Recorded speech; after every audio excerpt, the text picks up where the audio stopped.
Natoa maelekezo kwa TGDC lakini kwa TANESCO vile vile kuhakikisha kwamba zile consumables zote, vifaa vyote ambavyo vinatakiwa kwenye uchimbaji, basi wahakikishe kwamba vinanunuliwa na vinakuwepo site.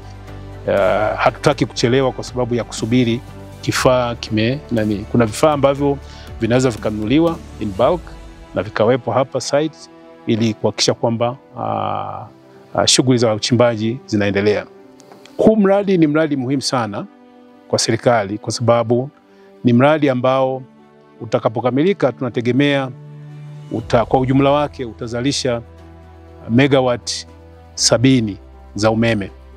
Kwa hiyo ni mradi muhimu sana, na tofauti na miradi mingine ni kwamba huu mradi wa Ngozi unakwenda kuzalisha umeme ambao sio wa maji, umeme ambao sio wa gesi, umeme ambao sio wa upepo na umeme ambao sio wa jua, lakini tutaenda kuzalisha umeme ambao unatokana na joto ardhi, kwa Kiingereza tunaita geothermal.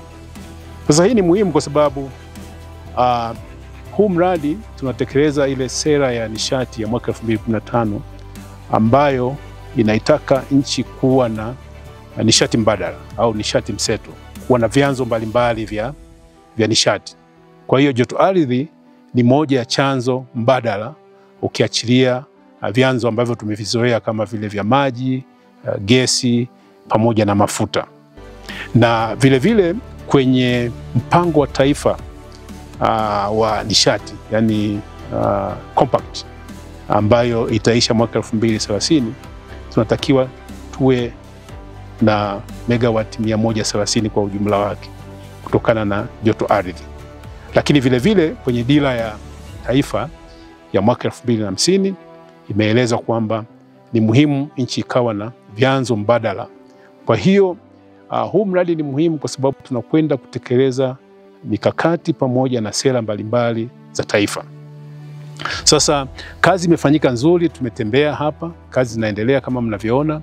Kuna rigi hapa ambayo wanaendelea kuchimba na wanategemea kwamba baada ya kuwa kila kitu kimekamilika ndani ya mwezi au miezi miwili watakuwa wameshamaliza hiki kisima cha namba 1 na watahamia katika visima vingine.